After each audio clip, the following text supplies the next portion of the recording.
Woodrow Wilson Academy. Welcome to our next episode of This Week in Music.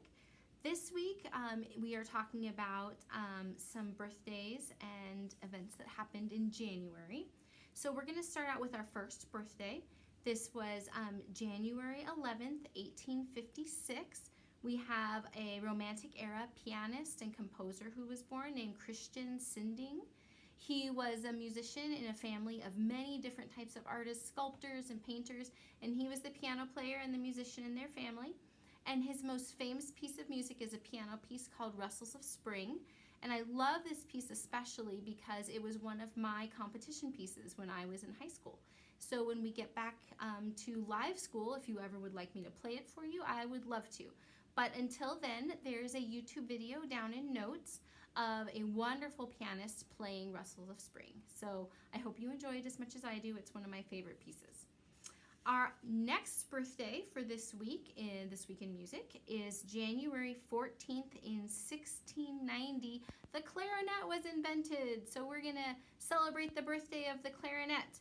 So the clarinet is a single reed woodwind instrument, and it was invented because there were musicians that were writing pieces of music that were very, very complicated for trumpets. And the trumpets, because they have the valve buttons that they push down, they couldn't move fast enough through the pieces of music. And so they kind of messed around with the trumpet and created the instrument, the clarinet, which actually means little trumpet.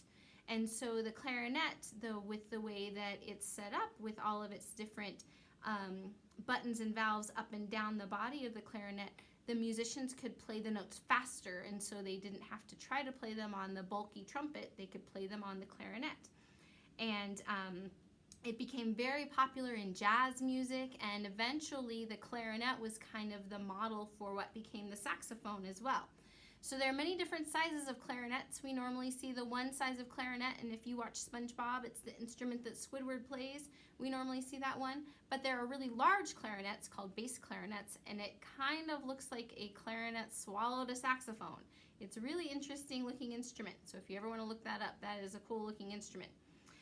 If you would like to hear some clarinet, since we're celebrating its birthday today, in the notes below you can click on a link, and I've got the song The Cantina Band that John Williams wrote for Star Wars, but it's played with a whole group of different size clarinets. So if you want to see some interesting looking clarinets, you can watch that video and listen to the Cantina Band song, which is really, really fun to listen to. Our last birthday that we're celebrating this week is on January 16th, 1980. And we're celebrating the birthday of Lin-Manuel Miranda.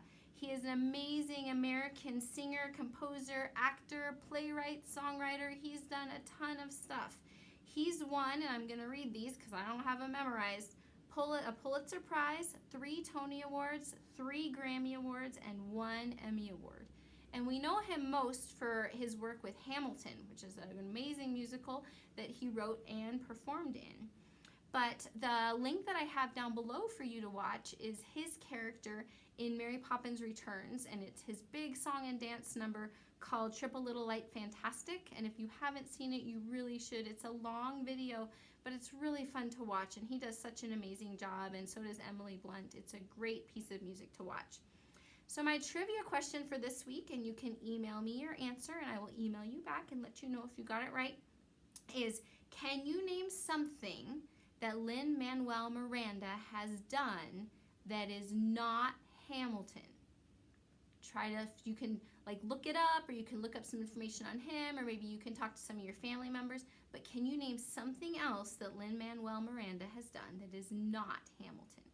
So go ahead and email me your answers at elinton@wwacademy.org or at my middle school account, and I will let you know if you got it right. Thanks.